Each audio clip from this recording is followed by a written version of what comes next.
Hello my boys, good morning. So GGG revealed more ascendancies for the upcoming Legacy of Phrecia event in PoE 1. So let's get started. Yeah.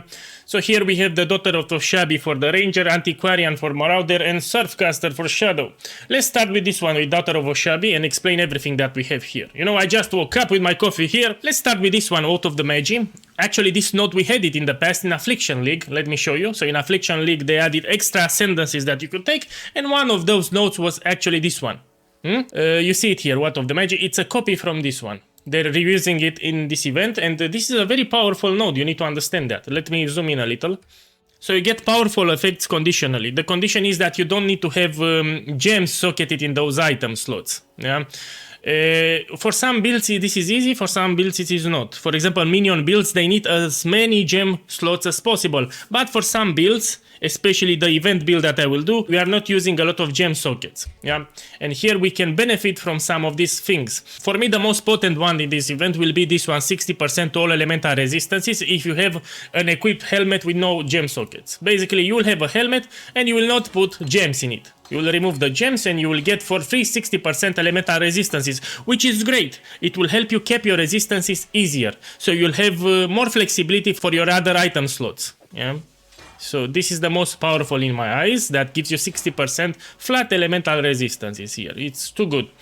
Now also we have this one, increase maximum life by 30%. If you have gloves with no socketed gems, no problem. You just remove the gems, you put them in the other item slots, and you will have this bonus 40% maximum life, which is strong, or 40% movement speed if you have equipped boots with no socketed gems. Same thing.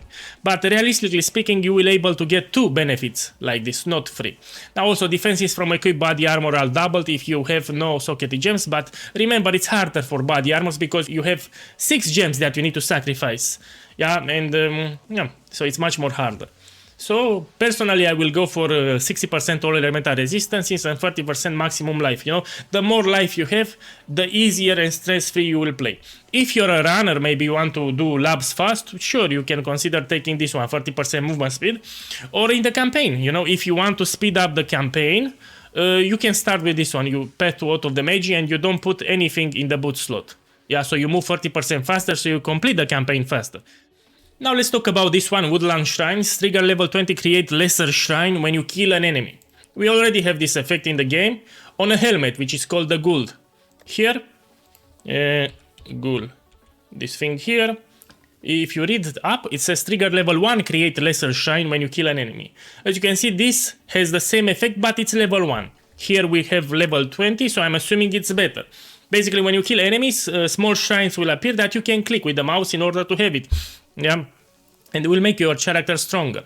But I love the second one, Innate Blessing, gain a random shrine buff every 10 seconds. This is a normal shrine buff. Yeah, it's not a lesser one, it's a normal that lasts 10 seconds, which is pretty good, pretty sexy. These are the normal shrine buffs and they are very powerful.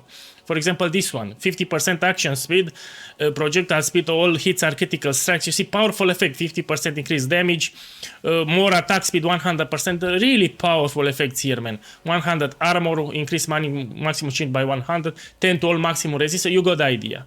Yeah. So I really love that node. It's really potent, and you actually can make it better.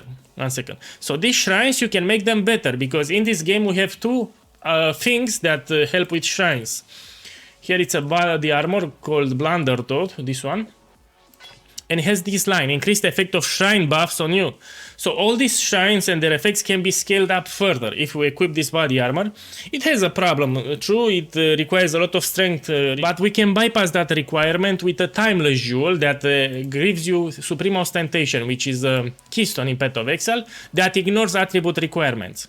Yeah, so later, if you want to push it with the shrine buffs, you can get this keystone, Supreme Ostentation, from a timeless jewel, and you will be able to equip the Blunderboard without having to worry about the strength requirement, without any problem. But if you don't want to wait for that timeless jewel, you can simply use the Gull, because also has this one, increased effect of shrine buffs on you, 75%. And I also think that these effects scale. So you'll get shrines, lesser shrines from the Ghoul, and you'll also get different lesser shrines from the Ascendancy. This is how it will work in my eyes, because here it says level 20, and there we have level 1. So there will be shrines everywhere that you can click. Yeah, all the more reasons that you want to scale the shrine effects with the body armor and the Ghoul helmet. This is a very fun interaction and I can't wait to test it because I will test it. I like how it looks. Now let's talk about this beauty here, Roots of the Groove. All damage inflicts poison against enemies affected by at least 5 Grasping Vines, and you inflict Grasping Vines when you hit enemies. This is an on-hit effect, so it's easy to sustain. Now let's talk about this beauty. Forest Striking, 2% increased attack damage per 450 evasion rating. Let me think.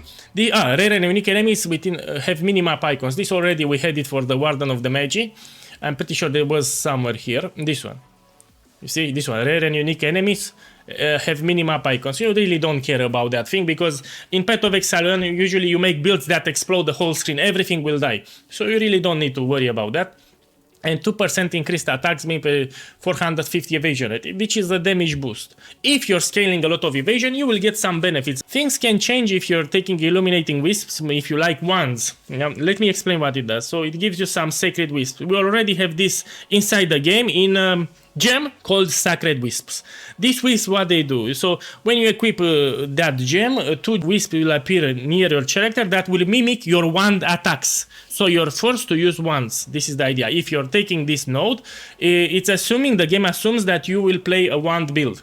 Yeah, so you get this wisp, and this wisp will mimic your wand attacks. Whatever attack skill gem for wands you will pick, this wisp will mimic. So they will repeat your attacks. This is how it works. We also grant you access to this node here, Spell Slinging.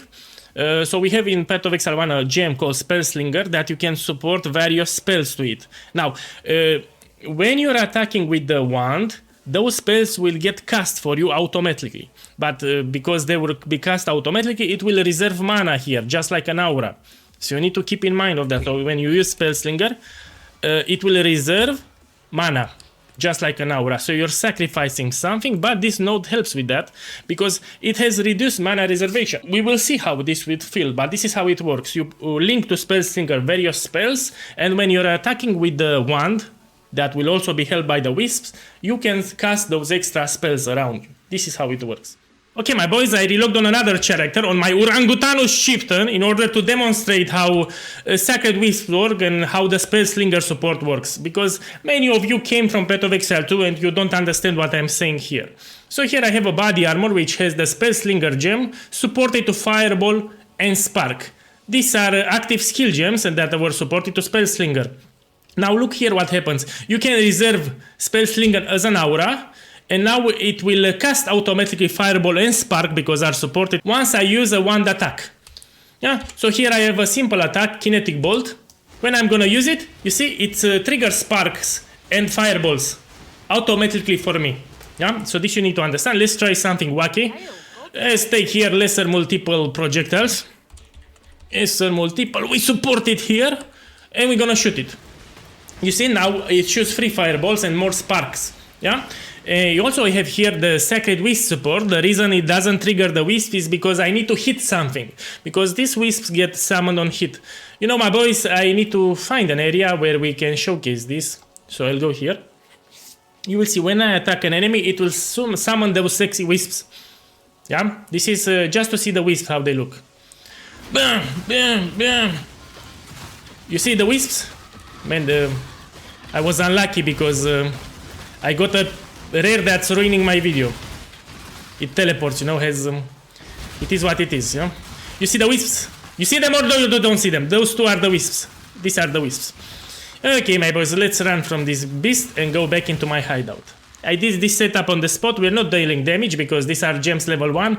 I don't need to justify my lack of damage. We go back here on the beautiful website.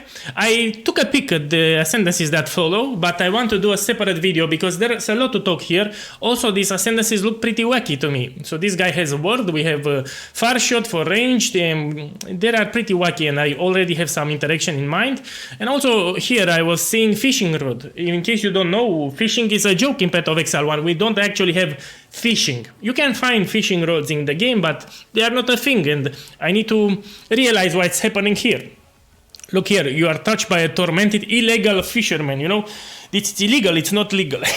So after I drink my coffee here and dance for a couple of hours naked in the house, I will do a video regarding these 2 ascendancy nodes. Enjoy the rest of the day, and good luck.